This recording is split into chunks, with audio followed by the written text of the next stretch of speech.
From WAMU 88.5 at American University in Washington, welcome to the Politics Hour starring Tom Sherwood. I'm Michael Martinez, sitting in today for Kojo Nnamdi. You can watch live streaming video of this broadcast and the legendary Tom Sherwood at kojoshow.org. He's our resident analyst, a reporter for NBC4 and the current newspapers. How is it going, Tom? Well, it's Friday, so it's always looking up, and the weather's going to be good this weekend, and maybe people can relax after a pretty tough week. Yeah, Father's Day this weekend as well, and we do have a lot of ground to cover today because so much has happened this week. Later in the show, I'll be talking to Maryland State Senator Richard Madaleno about local reactions to last weekend's shootings in Orlando, Florida. And before we get into our first segment here about the results of this week's local election in the district, I do want to ask you about what you saw in our region's response over the past week. The news broke out about the shootings at Pulse, a gay nightclub in Orlando, right in the middle of the Pride festivities taking place here in D.C. Well, I want to be respectful to it because there was a great deal of emotional response from all sorts of people. There are many people are want to move from shock and sadness to anger over what happened. You know, thoughts and prayers only go so far in terms of an event like this, the worst mass murder shooting in our country's history. You know, Larry Hogan, the governor of Maryland, put out a statement that he and his wife were shocked and offered assistance to the governor of Florida. And but the question is, how do you stop these types of things? It's very difficult. You listen to the FBI about the lone wolf, the one person out of thousands, tens of thousands of people who might go off and do something like this. So as much as the sadness is from the shooting, it's the kind of helplessness that some people feel about what can we do. I mean, I thought after Sandy Hook, when 20 young children just barely get starting their lives were mowed down with guns, that something more would be done. And now that we've had 49 people killed in a club in Orlando, even as some senators were saying on the floor in the filibuster this week, what will we do besides say that we're sorry? And I don't know the answer to that. And we'll talk more about that with Rich Madaleno later in the show. First, we've got our first order of business is to talk about the local elections here in the district. Nothing happened. If you've got questions or comments for two of the winners of those races, you can call now at 800-433-8850. You can tweet us at Kojo Show. Email us at kojo@wamu.org. Go to kojoshow.org as well. Watch the live video stream. We're joined in the studio by two men who are now the Democratic nominees for the D.C. Council. Robert White is a Democratic candidate for an at-large seat on the D.C. Council. Welcome to you. Congratulations. Thank you so much, and thank you for having me back. And Trayon White is the Democratic nominee for the Ward 8 seat on the D.C. Council. Trayon White, thank you for joining us. Thank you. And we're not going to get that confused at all with having two Mr. Whites in the studio. Certainly, the biggest surprise in this primary was that three incumbents lost, three incumbents who were backed by the mayor. What did you take out of the results, both in your own races, but across the city? Well, I think each race, this is Robert White. This is Robert White. I think each race was different, and we have to be careful not to too easily couch them into a singular race. But you know, people around the city, I think, are seeing issues with a city that is really prospering, but so many people not being able to participate. And what they were saying was, we want more participation in shared prosperity in the future of our city. And I think that we have to be smart enough to listen. I think people also want to see a new and different style of politics here in the city. And the people. What does that mean, new and different style of politics? Well, it means that we ran a race that was very much about building bridges and working together to ensure that our entire city is prospering. And I think that they elected people that they felt confident would do that. Trayon White, are you going to be building some bridges? Absolutely. I think in my race, it was very powerful what happened. I think people from all walks of life came together to get behind me. It was a community effort. Even a lot of the candidates in the last election got behind me and supported me, who traditionally wasn't a Trayon White supporter. This is not my first race. This is my fourth race.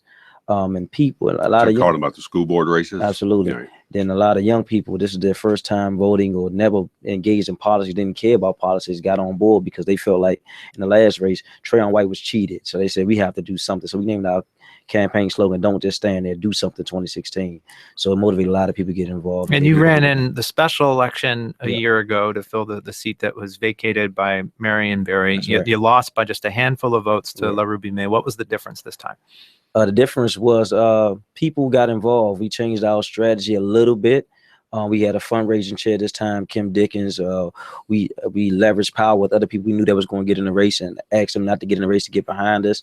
And we went back to our ground game through Manpower DC. We got them involved and got the guys together and the ladies together, and we went to work. You know, I remember on the election night a year ago, whenever that election was, at April 1st of 2015, whatever it was. I can't even remember what that election was. And so we have too many elections in the city. I stood there and you said the same night that you lost, barely lost, something about 78 votes or something, that your next campaign started that moment, that you were not taking any time off. You were going to run again. There's a lot of high expectation for you. Yep.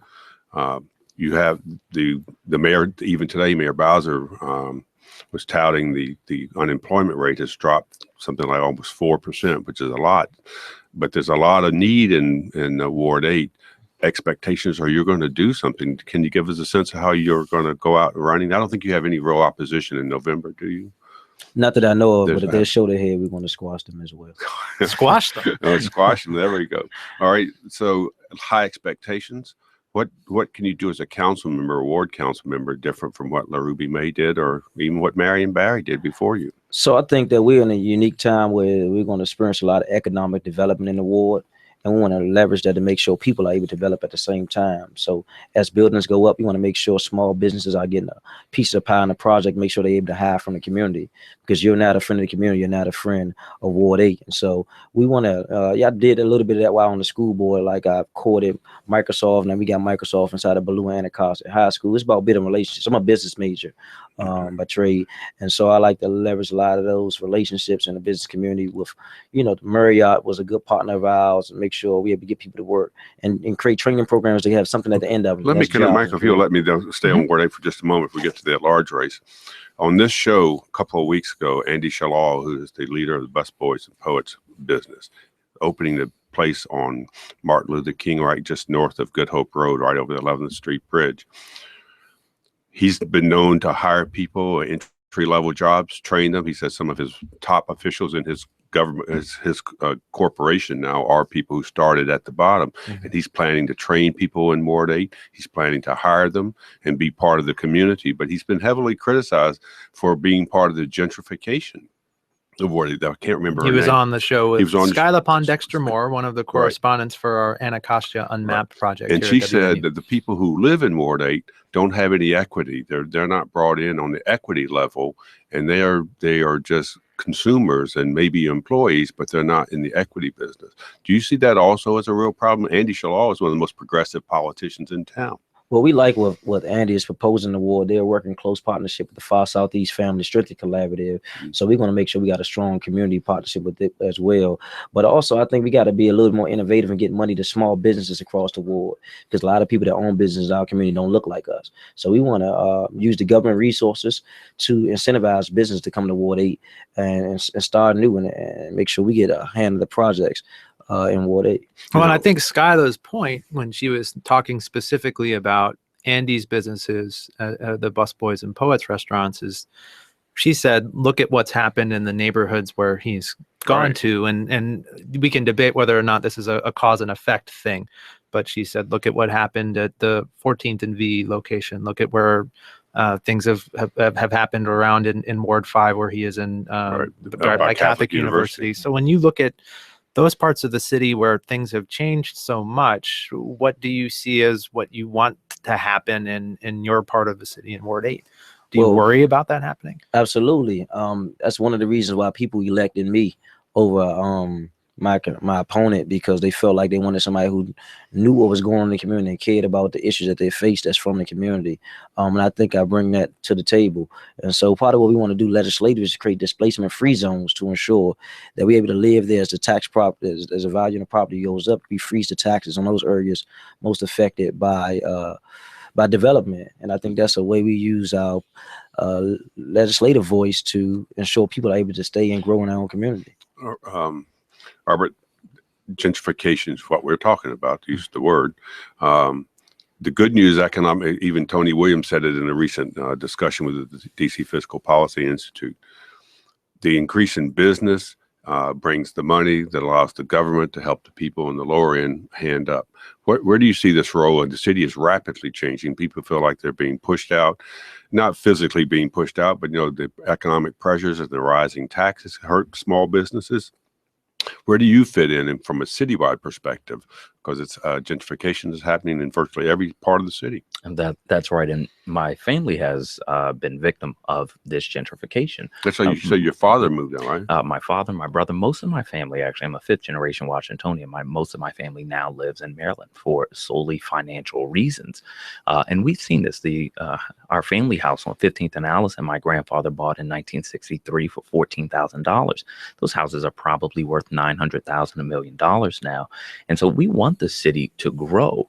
We are always looking for ways to increase our tax base. But the question that we have to ask ourselves is, what are we using these tax dollars for? Are we using them to protect the people that are being left out and pushed out? And we have to make sure that we answer that affirmatively. The city has a law in the books, which it's, to my knowledge, has never been used, which would allow if there's an apartment building, for example, in a gentrifying neighborhood where the owner wants to get rid of Section 8 housing, or just simply wants to redo it and charge higher rents, or turn it into condos, the city has a program I don't believe ever used, where the city itself can buy the building and then work out some ownership agreement with the tenants. It's never been used. And Anita Bonds has looked at this and said, a lot of people in town who have Section 8 housing, which is a subsidized lower income housing program, they're bailing out. They're giving notice to the federal government. They're no longer going to be part of it because they can make their buildings much more valuable to them by turning them to the private sector. That's right. That's the District Opportunity to Purchase Act. Many of us for DOPA, years, DOPA, horrible name, have asked there's why. a TOPA too. There's a TOPA and a DOPA, and it's not working. Right. And we have a number of very good laws in the books that are not being implemented or not being enforced. And that's why one of the things I've been talking a lot about in my campaign is not new legislation, but enforcement of legislation that we have now. We have an epidemic with people, low income people, being priced out of this city, and we simply are not doing enough about it. Well, let's ask then, was this election, even though the races were three different races, was this a referendum? A lot of people think it was a referendum. Mayor Muriel Well, Bowser. actually, let me take a call from Okay, somebody who I think is about to ask you all just that, and I want to follow it up with a tweet as well. We're going to go down to Katie in Washington, D.C. Katie, you're on the air. Go ahead. Hi there. How are you doing today? Doing well. Excellent. So I've seen a lot of information in the press about the green team, and I think they're now calling it Racine or the paint team or something like that, and whether people are opposed to Mayor Bowser. And I guess this question can go to both of you, but I'm really interested in hearing what Robert has to say. Are you against the mayor? Are you part of one of those teams? And how will that affect your future council role? Okay, Katie, thanks so much for your call. And I want to follow this up with a tweet that I got last night from Karen Travers. She's actually a reporter at ABC who lives in Ward 4, so she's now one of your constituents. And she tweeted, "Their elections are portrayed as a rejection of Bowser and her policies. Do your voters want you to work with her?" I think this city needs us to work with her. None of us benefit if the council and the mayor are not working together for the good of the city. And I've been clear from the first day of my campaign that I was not running in opposition to the mayor. And she came by your election. She did. She was put very out kind. A picture of you and her. Yeah, I don't think she came by Trayon. Did she? No. Well, she came by and I actually called her the next day, and she answered just to reconfirm with her that my hand is extended and that I want to work with her. None of us benefit from our mayor failing, and people don't want to see this type of opposition. They want to see progress, not political games. They want to see progress. What about yeah, Katie's suggestion about there being now a Racine team on the council? I saw you shaking your head about that for a second. Yeah. Trayon, what do you Well, think? should we I don't explain think- what that is? Yeah, Because people Carl will know. Racine, the city's first elected attorney general. Has hired both of these guys. He's hired both of them, and a lot of people expect that Carl Racine will be one of those people who will challenge the mayor and when she's up for re-election. I think this is a spin that the media uses, that to kind of get a lot of attention. I was running for office way before I even met or heard of Carl Racine. And I think that after the race, Carl Racine did a wise thing to hire us in his office to connect with the community. We did a lot of community outreach. I'm very connected in Ward 8. So I think it was a smart move, but there is no coalition that Carl Racine has to have Robin and I running. I think that we are, great men in the community that people love and care about, and is going to do a great job leading. But there's no coalition that Carl. So where are you with Mayor Bowser? She told me on Wednesday that she had reached out to all the candidates, but had not reached them all. So maybe she's tried to reach you. So I did get a chance to speak with the mayor. My phone died that night, so she did call me and leave me a message, and I did return a phone call. What did you guys say?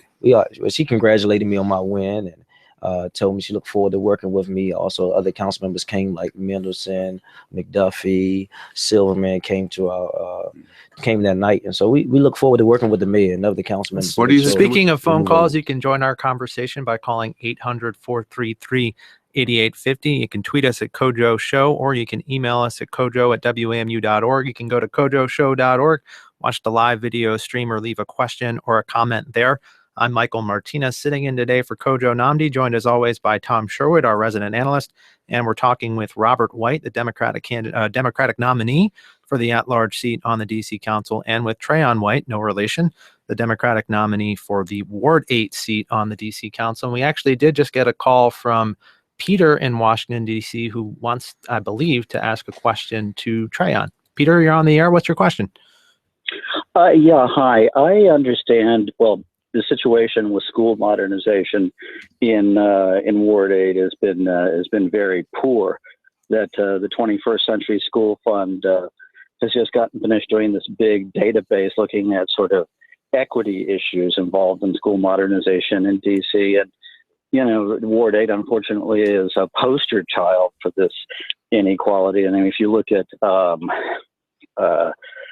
Stanton Elementary School and Garfield Elementary School. Well, Stanton Elementary School's gotten a modernization, but doesn't have any kind of a library.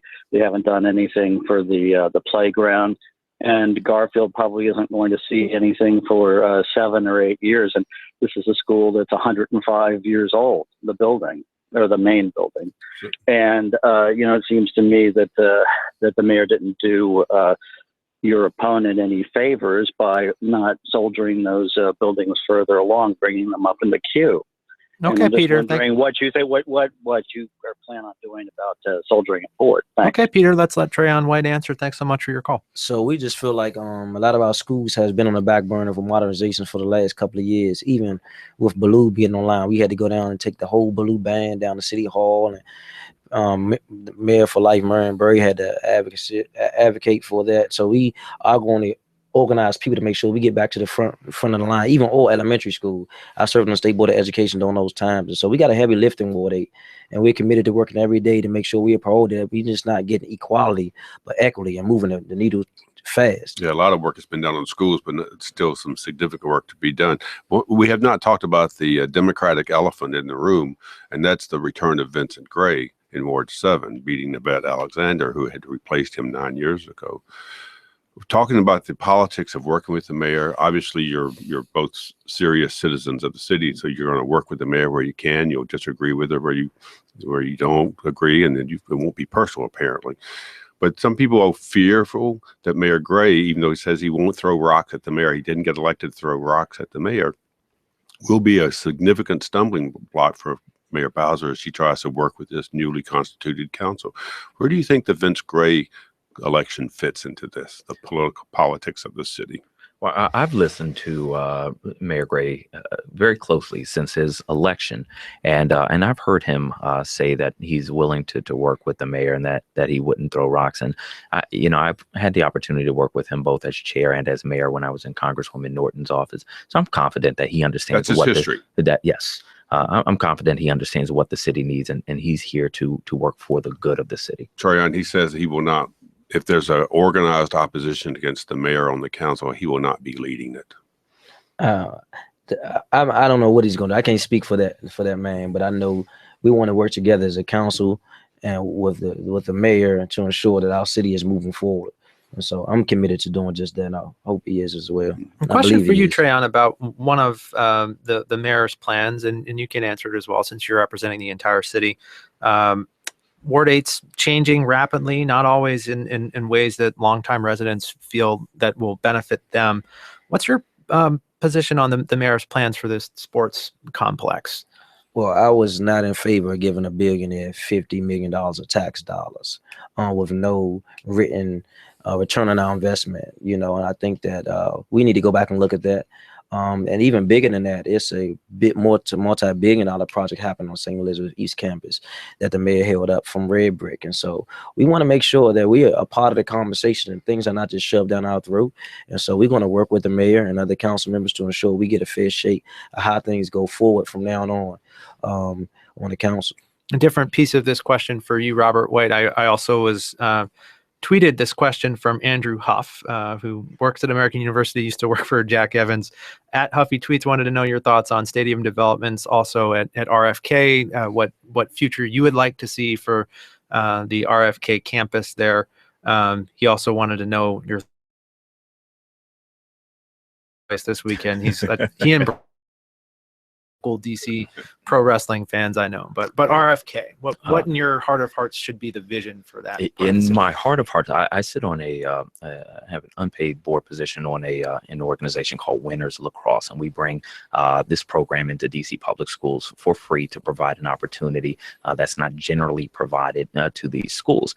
And so I know that we have a shortage of playing fields in this city, and I think that we have an opportunity, given the federal restrictions on this land, to add some fields that'll add some play space. It's also good for the environment because it can capture the rainwater that's not happening now, and it would also, I think, go to address the traffic concerns from the neighborhood who have put up significant opposition. So is that in addition to an environmentally owner paid for football stadium, or instead of? I think it's instead of. I don't see how a modern stadium could go onto that footprint. I'm a huge football fan and a huge fan of our local team, but I don't see how a stadium would fit there. And I also do understand that the residents who live there feel very uncomfortable about that prospect. I think that there are better uses for the limited land that we have. The people who live up there are afraid of traffic horrors and not enough amenities for the people who live there. The advocates for the stadium say that there's almost 200 acres of land up there, and that all the needs of the neighborhood can be met, all including those fields you just mentioned, and the stadium could be built on essentially the footprint of the old RFK. It wouldn't look like that hideous thing that they released a couple of weeks ago. It looked like a plastic bag in the Anacostia River. Anyway, but what about you, Trayon? I don't know if you're a sports fan or not, but big business. Football is a big business. It could bring jobs to the city. What do you think about it? I think I don't live in that ward, but I think we should use that property for the best use of the community. I think a stadium is good, but I think we need to build around the stadium more so retail space. It has to be everything. It can't just be a stadium. Yeah, exactly. The mayor herself says there won't be 10,000 parking spaces. A stadium alone is not good for the whole community, because it's not open that often. It just sits there when it's vacant. So we need to build around the housing as well. We have a huge housing crisis here in DC that needs to be addressed as well. And that's a lot of land in DC. Tom, before we take another call, I do want to have you answer a tweet to help put this conversation in the right context. Adam Godet, I hope I said his name right, asked if someone can please explain the anti-Bowser camp's position/complaints about what's wrong with Bowser? Yeah.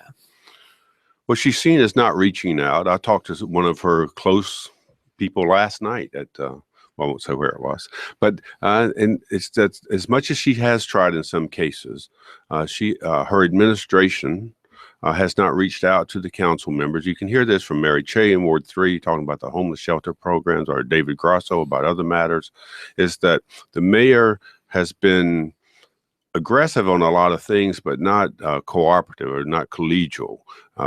There's some tension between her and the council chairman about exactly who's on what page. We had that incident a couple of weeks ago when the mayor in a public hallway cursed. Yeah, we got an F-bomb. We got an F-bomb at Phil Mendelson over his rewriting of her homeless shelter plan.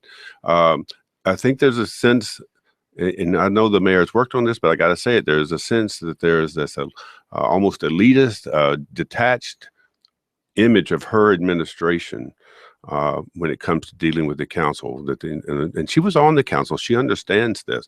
And I think she's going to try to work on it, certainly with the new members, and even with Mayor Gray. But that's the problem, is that her administration is a little too dismissive of the legislative branch. Adam, whether it's true or not, that's the feeling. Adam, I hope that answered your question. Let's go back to the phones here to Alex in Washington, D.C. Alex, you're on the air. Go ahead.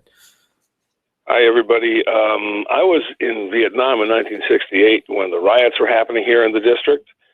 And when I got back, my parents told me about what was going on. There was something called white flight, and everybody was really complaining about that, how terrible it was. And then over the years, now that so many have gone out there and realized that driving 2 hours each way is not doable anymore, they're coming back into the district, and now we're bemoaning the fact that we got gentrification.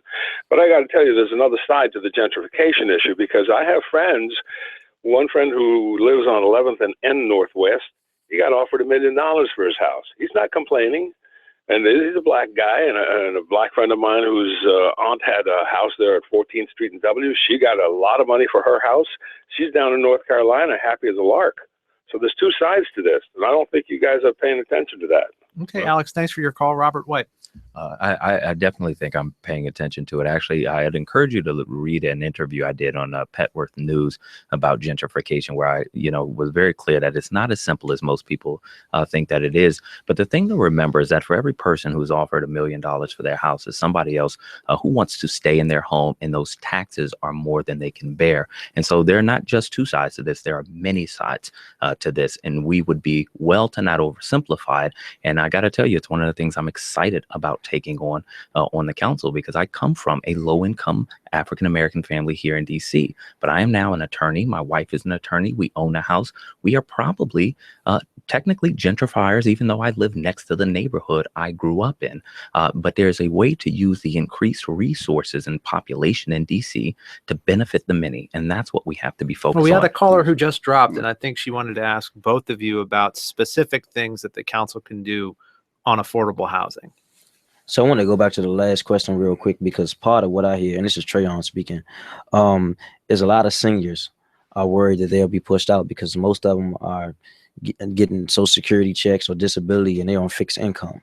And they're worried that as the price of living goes up, they can potentially become the next homeless population. Yeah, we have tax abatement programs for homeowners and senior citizens, but the price of living still goes up for their medicine and their food, everything. So and the caller talked about people bemoaning gentrification. I think what we're hearing is not that we don't want people of income and not dependent on the city services to come in the city. I think people do want the getting the city richer is good, because the question is, what do you do with the money the city has to make sure that everyone is included? I think that's the argument, not bemoaning the fact that people can sell a house for $1 million. Is that right, Trey? That sounds about right. There you go. I like those answers. Yes, I agree with you. All right, we've got another call here for Trayon White from a Sue in McLean, Virginia. Sue, you're on the air. Go ahead.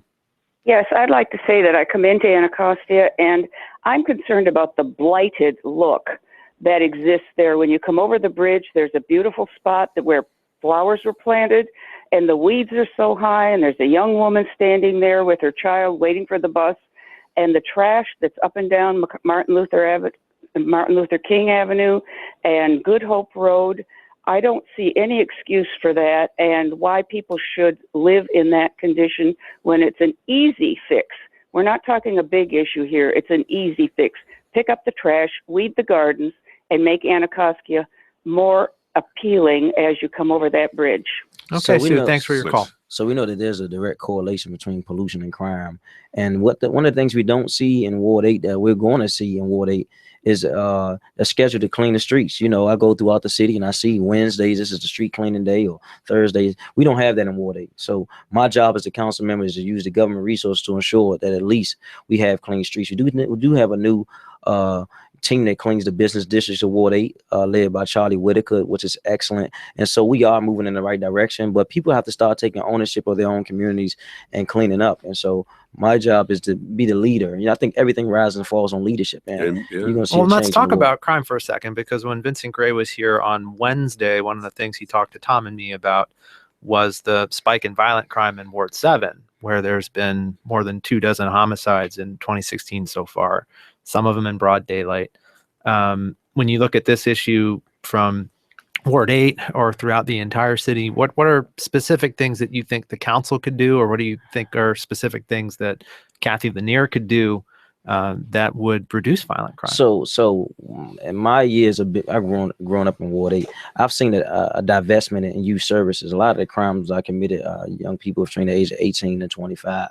And what we've seen along the way is a lot of the resources for teenagers and young adults have been cut out. Boys and Girls Club has been closed, Blue Rec closed, OREC closed, Hot Rec closed. You can go down the list of services that has been closed. And so we have to give the young people something constructive to do, because if we don't, then they may do things that are destructive. So as a councilman, we want to get investment back into after school programs, mentoring programs, through our Safeway Home Act that we created within our campaign. And so we want to make sure we create wraparound services with the collaboratives in the community and the organizations to make sure we redirect and give stronger vision to education, and careers in our community, because we closing down. We can even close down schools in DC, saying we're doing a consolidation, but we have not seen a benefit yet from consolidating schools that we said we was going to see. Robert White. Yeah, and I'd like to add to that it's a good opportunity to be vocal about something I'm passionate about, which is Kenya McDuffie's crime bill, which I think sought to take a proactive approach to crime in the long term, will really help our city by addressing the issues that lead into crime. And I think it's really important that we take another look at funding this piece of legislation. And are we talking about the piece of legislation that would provide subsidies to return citizens? Right, but that's one small piece. That's kind of the and sexy that's attracted piece. a lot of attention. You're talking about when people misidentified his idea that we'll pay people not to commit crimes, when the idea was to go out and find people who might likely commit crimes and get them in the program. That's right. Hugely different description. Hugely. But it came off as, let's pay people to stay home and not commit crimes, which was insulting, I think, to the people who live there. I think that's right. It was much more sophisticated than it was portrayed. And I think that at least as a pilot program, collecting data and looking to see if it works, we have very little to lose and a lot to gain. So let me add to that real quick, because what I noticed when that happened, we fought against the mayor's bill. I know a group of my constituents did, and we didn't get any funding for McDuffie's bill, which people were in favor of. If you look at the council hearing during that time, and so we have to start lobbying the mayor to put the resources where it's needed. There's a lot to go on. This politics hour. You got to talk to. You have to do this after November, the election, when you're actually the nominee. I mean, the elected person to take office January 2nd. What committee do you want Chairman Phil Mendelson to put you on? Oh, I want to be on the Trayon. Okay, I want to be on the Judiciary Committee, Health and Human Services Committee, and Education Committee. Education and Economic Development. And Mr. Chairman, you can let me chair a committee. Well, we'll see about that. All right, let's take another call here from Tony, who says he's calling from Logan Circle. Tony, you're on the air. Go ahead. Hey, everyone. Congratulations on your races. Tonight, there is the second day of the Constitutional Convention. 2 months ago, a draft constitution was released for statehood. We have more people than Wyoming and Vermont. We want to be a state like them. I assume you've read the draft constitution, so I want to know, what do you think about its proposal for structuring the council and the ANCs? Do you support it, or do you agree with many who think that our legislature should be different, have more members, have two houses like Wyoming and Vermont? Robert White, go ahead. Yeah, I assume you couldn't go to the one on Monday night. That was the day before your election. Right, there's one tonight and there's one Saturday, and then they'll get this Constitution put together. They'll submit it to the mayor, and the people will submit it to the Board of Elections in July. They hope it'll be on the ballot in November. They hope it'll pass. It probably would, whatever it says. And then they're going to send it to Congress and try to get statehood if the Democrats win the Senate and the Democrats win the White House. That's right. So the caller made a very important point. Vermont, the state has less people in it than DC, but their state legislature, which is, our council is the equivalent of our state legislature, is 180 people, a bicameral body. Wyoming is 90. We have 13 people representing the interests of almost 800,000 people. I think that we absolutely have to take a look at the structure of we would do. So you sound like you'd want more. You want how many people should be a legislature? You don't want 180 legislatures. No, I don't. Trayon, what about you? I think we do have to look at it because DC is so young in government. We have to find a way to grow our government to make sure we fit the needs of the entire DC. I'm going to the one on Saturday. I haven't been really focused on it because I've been focused on winning this election. But I actually went to jail for statehood at the White House a few years back, so I feel very strongly about statehood for DC. Are you going to attend either tonight or tomorrow? I have to ask my wife's permission for everything at this point. We have 3 weeks until we have a baby, and okay. She's been completely occupied with the campaign. But I do plan to be there tomorrow. Good to know. Well, that will do it for Robert White and for Trayon White, 2 of the Democratic nominees who won primaries on Tuesday for the D.C. Council. Congratulations to both of you. I'm not sure whether to say congratulations or sorry now that it's in the cards that you're going to be seeing a lot more of Tom Sherwood in the future. You can decide whether or not that's a good thing or a bad thing. But we look forward to having you back on the show. So thanks so much for making time for us today. Thank you. It's a unity breakfast in Ward 8 tomorrow, or lunch Saturday. You're going to drop by that maybe. Absolutely. All right. So is La Ruby May, I'm told. So that's a good thing. Yep. Tom Sherwood, we're going to talk on the phone with Richard Madaleno, state senator from Maryland, in just a minute. But another big piece of news in Maryland that came out this week was that Larry Hogan, the state's governor, very popular governor right now, Republican in a very blue state, said publicly that he's not planning on supporting Donald Trump for president. What'd you make of that? Well, he said, I don't plan to vote for him. And I think that's he's been consistent now for several months. He's been a fairly successful governor, a Republican governor, as you say, in a blue state. And I think that's important for him. He said he's not going to go to the convention in Cleveland. It's too bad. I wanted to cover him there. So there are many Republicans nationwide who are very dissatisfied with the Trump candidacy, and it's going to be played out more and more as we go forward. But Hogan is looking towards he's going to run for re-election in 2018. He doesn't want to have to be saddled with the idea that he threw in his support with Donald Trump. You know, he supported Chris Christie, and when Chris Christie got out, Chris Christie was a big supporter of him. You know, and vice versa. Well, yes, there's a mutual admiration society. But when he got out, Hogan got out. Let's see what our next guest has to say about that on the phone. We're joined now by Richard Madaleno. He is a member of the Maryland State Senate. He's a Democrat from Montgomery County. Rich Madaleno, thanks so much for making time for us today. Thanks for having me, Mike. What did you make of the governor saying that he did not plan on voting for Donald Trump? Well, it was a fascinating maneuver. I mean, fortunately, the press corps stayed on top of him for several weeks saying, you know, where are you on this? And he finally, after dodging the question for a long time, took a position. So, I mean, I wish he would understand why the Democratic nominee is the superior choice and go along with her, as opposed to just saying, you know, maybe he'll write in someone else. Who knows? He'll write in Tom Sherwood while he's in the. Here's Tom Sherwood. Well, that's funny, but you know that's not. You know he's in a difficult. You know, I realize you're in different parties, and you guys will put somebody up to defeat him in a couple of years. But it seems to me he's trying to thread the needle on this. He's trying to say, look, I'm running the state of Maryland. I'm not into all the some of what people say were the craziness of the Donald Trump's positions or the extreme positions that some people do like. But it seems to me it's a smart political move on his part to focus on Maryland and let the national politics go where they may. Well, it's interesting that you would say it's a smart political move because Donald Trump won the Maryland primary substantially by a significant margin. And I think, you know, that I don't know if he had locked in the nomination by the time he had the primary rolled around in Maryland on the Republican side. So, you know, it might be, you think it's smart and trending for the general election in 2018, but you know, there are a lot of Republican voters who are central to his reelection who voted for Donald Trump. You think he'd face a primary challenge because of his failure to go with the party? I don't. You know, in 2006, you know, there were a lot of Republicans who became disenchanted with Robert Ehrlich, and weren't there to show up to vote. I mean, it could be very interesting.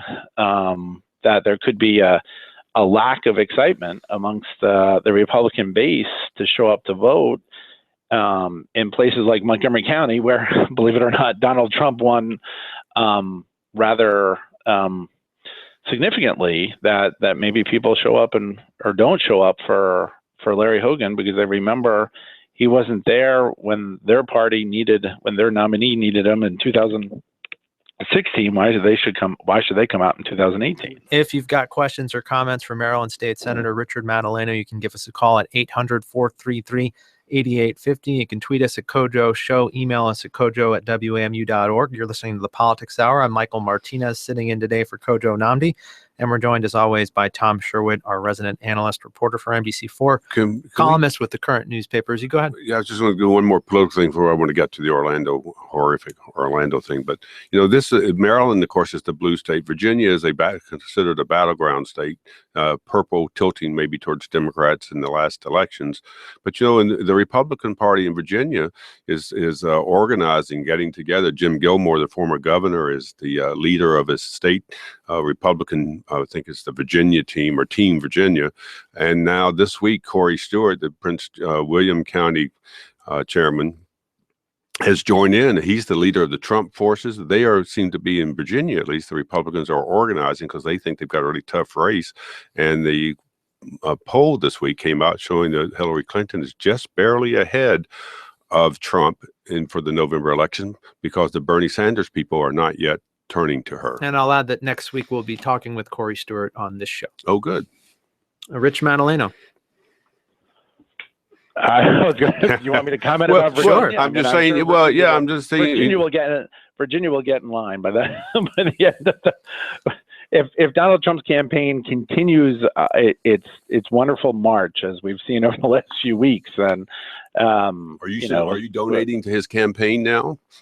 Because you like the way it's going. I'm certainly not donating to his campaign, but I find myself fixated by his speeches because it's what's going to happen next. I mean, it is like watching a train wreck. So it's fascinating to watch and to see how many other people are going to be pulled down by this. We have a Senate race in Maryland, a United States Senate race in Maryland. In November, and we're putting up a fantastic nominee in Representative Chris Van Hollen.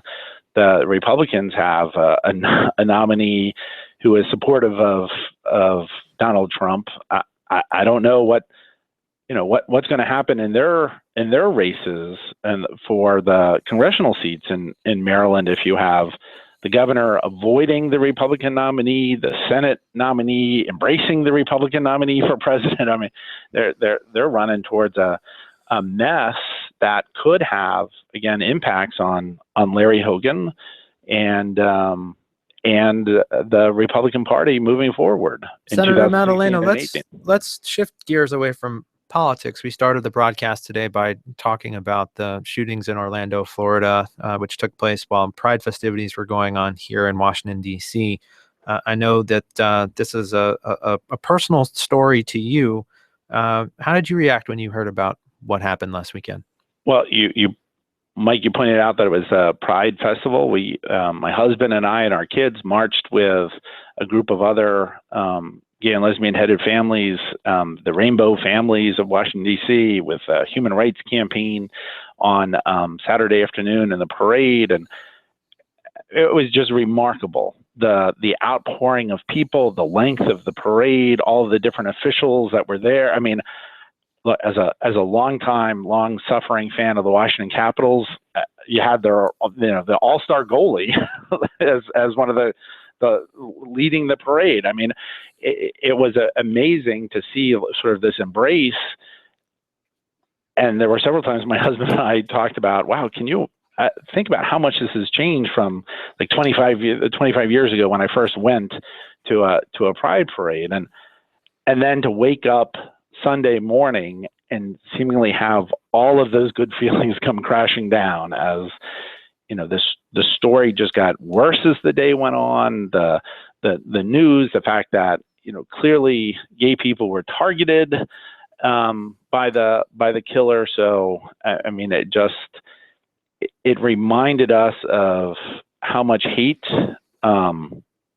is still out there, how vulnerable our community remains, and that any minority group remains within a society. And it was from feeling of almost elation and victory to, oh my, I didn't, a reminder of how far we still have to come. Senator, I don't know if you heard me at the beginning of the program.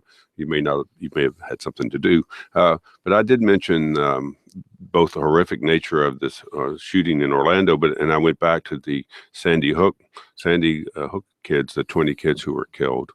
And I said then that I thought that was going to be the cathartic moment where the country would address the issue of the easy availability of guns.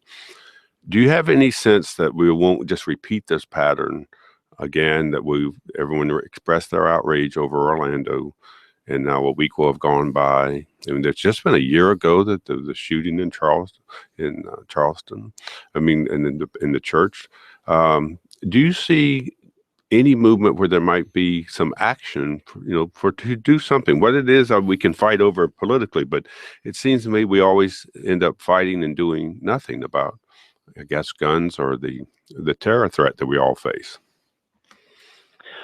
There's a fascinating meme going on Facebook and Twitter right now, which is, more or less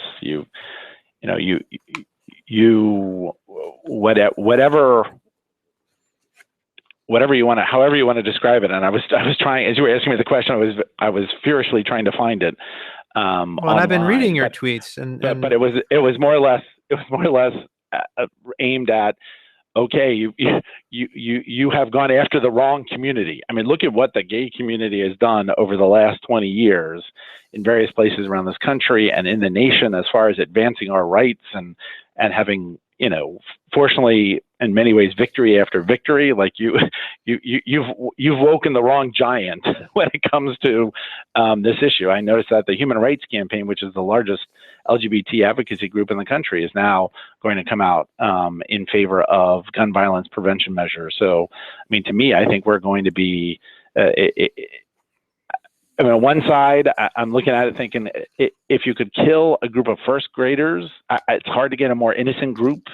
If you could slaughter a large group of first graders and not have any legislative action, I don't know how this is going to change things this time, because if you think the LGBT community is influential, first grade parents, usually a very larger influential group in our country.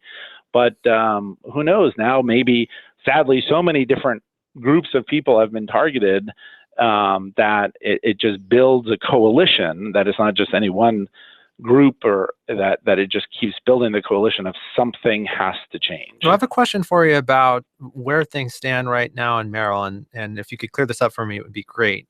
It's my understanding that back in 2013, Maryland did ban semi-automatic high-capacity assault weapons after the Newtown massacre at Sandy Hook. It's my understanding that law is currently being challenged in court. Where does that stand right now? So it is before the Fourth Circuit, the appellate court in Richmond, as far as the federal appeal circuit that we're part of. So we won at the trial court level. We lost at the initial appellate level, a 2-1 decision. We appealed it.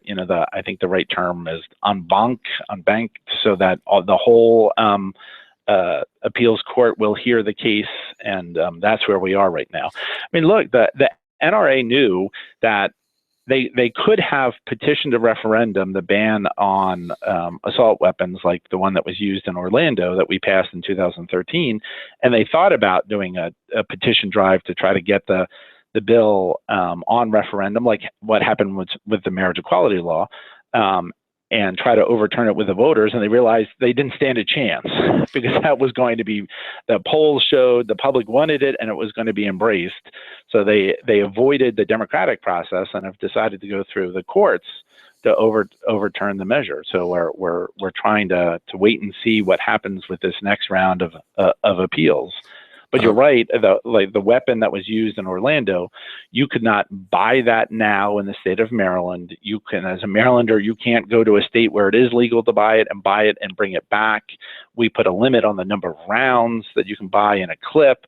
We've tried to take action to make sure that the type of weapon that was used is no longer available in the state of Maryland. We've got time for one more question, and I'm going to let Tom Sherwood ask it. I want to mention that Kathy Salega, I think is how you say her name, the Republican candidate for Senate in Maryland, has in fact denounced Donald Trump's position talking about the judge, saying it was racist for him to question the ethnic heritage of the judge. So she has spoken out and somewhat distanced herself from Trump in that campaign. The Virginia poll we mentioned earlier about that race there said that 88% of the voters support background checks on all gun purchases, 55% support banning assault weapons. Do you think this, again, back to my original question, do you think something can get done this time? And answer that very briefly. I hope so, but it needs to happen at the federal level.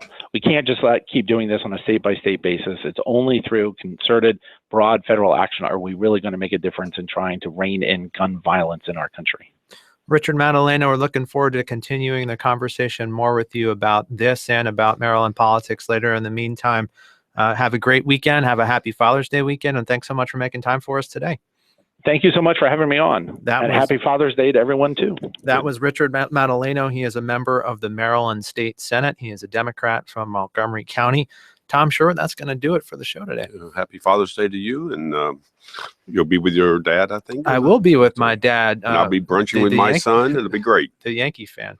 Uh-oh.